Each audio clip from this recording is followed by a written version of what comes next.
สบายดีบ่มีหยังดอกนี่ขี่รถดินซื่อๆพาขี่รถดินเบิ่งตัวเมืองเวียงจันทน์หน่อยนึงซื่อๆดอก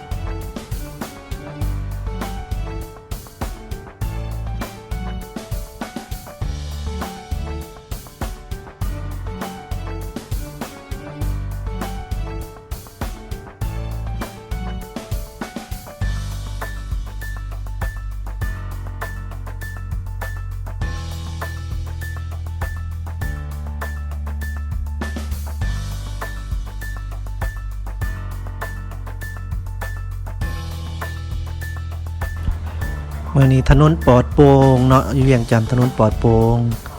เป็นวันพักเด้เนาะวันหยุดวันสัจจา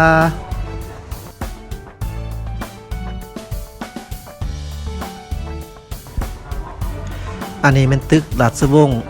ที่ว่าเป็นตึกที่สูงที่สุดในประเทศลาวในตอนนี้ในปัจจุบันนี้อยู่ประเทศลาวก็บ่ได้มีตึกมีหยังหลายหรอกเพราะว่าพลเมืองลาวน้อยแผ่นดินใหญ่สนุกอยู่เนาะบ่ค่อยมีตึกมีหยังคือบ้านเพิ่นดอกแต่ว่าเขาเจ้ามักอยู่เป็นรายการแบบส่วนตัวเอาส่วนหลายก็ว่าเซาก็มีแต่คนต่างประเทศเซาอยู่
พอดีขี่รถผ่านทางนี้ก็ได้เก็บภาพบรรยากาศมาตอน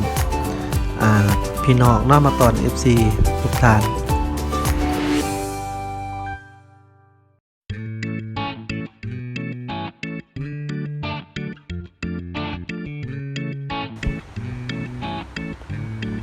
อันไหนเป็นหอประชุมเด้อหอประชุมแห่งชาติมื้อแรงสิไปเก็บเอาภาพบรรยากาศอยู่แคมป์ของมาให้พี่น้อง FG ทุกท่านได้เบิ่งเนาะแคมป์ของที่ว่ามันปินหนาใส่กันกับซีเชียงใหม่ประเทศไทย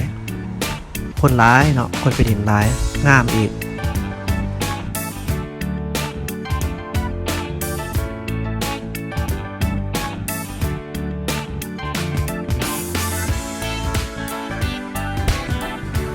เอาขอบใจที่รับชมเด้อทุกท่าน